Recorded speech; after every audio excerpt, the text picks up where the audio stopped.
أعوذ بالله السميع العليم من الشيطان الرجيم بسم الله الرحمن الرحيم.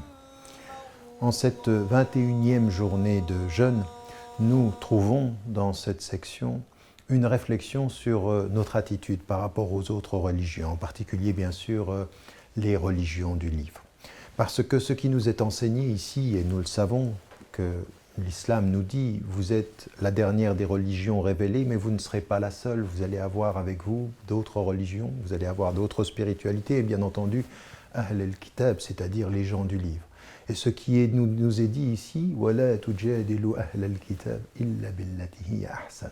Ne discutez, ne dialoguez avec les gens de livre que de la meilleure des façons. إِلَّا الَّذِينَ ظَلَمُوا مِنْهُمْ. Sauf et à l'exception de ceux qui, parmi eux, seraient injustes en l'occurrence. Mais le principe fondateur de notre relation à la tradition juive, à la tradition chrétienne, mais également, bien entendu, à la tradition bouddhiste ou à la spiritualité hindoue ou à toutes les autres religions du monde, avec ceux d'ailleurs qui croient en Dieu et ceux qui n'y croient pas, est toujours billati hiya ahsan, c'est-à-dire non pas seulement de bonne façon, mais de la meilleure des façons possibles. Et comment est-ce que l'on sait quelle est la meilleure des façons possibles? Alors la meilleure des façons possibles, c'est bien entendu toujours dans le respect le plus élevé. Mais en même temps, il y a des données culturelles ici. Il faut savoir qu'il y a, selon les cultures, des façons de s'exprimer les uns aux autres. Et ce que l'on doit chercher, c'est dans sa culture, la meilleure façon du dialogue.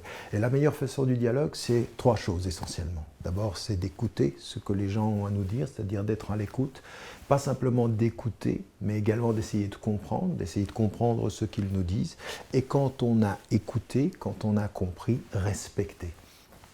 Respecter ce que les gens nous disent de leur propre religion, ne pas faire leur interprétation à leur place. Nous n'aimerions pas que les gens fassent l'interprétation de l'islam à la place des musulmans. Il faut donc écouter, et il faut comprendre, et il faut respecter. Et ça, c'est la meilleure des façons. Il y a une façon de s'exprimer. Comme par exemple le fait, quand on parle des personnes qui ne sont pas musulmanes, de ne pas dire les musulmans et les non-musulmans. Non. Il y a les musulmans et puis il y a les chrétiens, il y a les juifs, il y a les autres traditions. C'est les personnes des autres traditions.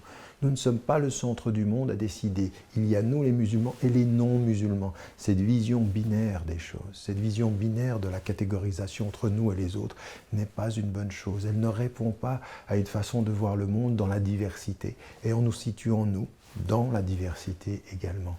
On respecte les gens en commençant à les nommer de la façon dont eux ils se nomment, pas par opposition à qui nous sommes. C'est pas musulmans et non musulmans, non, c'est musulmans et juifs et chrétiens et bouddhistes et athées et agnostiques, etc.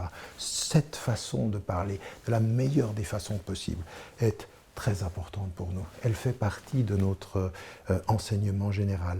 Si Dieu a voulu la diversité, c'est qu'il nous invite à respecter. Et s'il nous invite à respecter, il faut savoir l'exprimer. Et si nous l'exprimons, il faut l'exprimer de la meilleure des façons.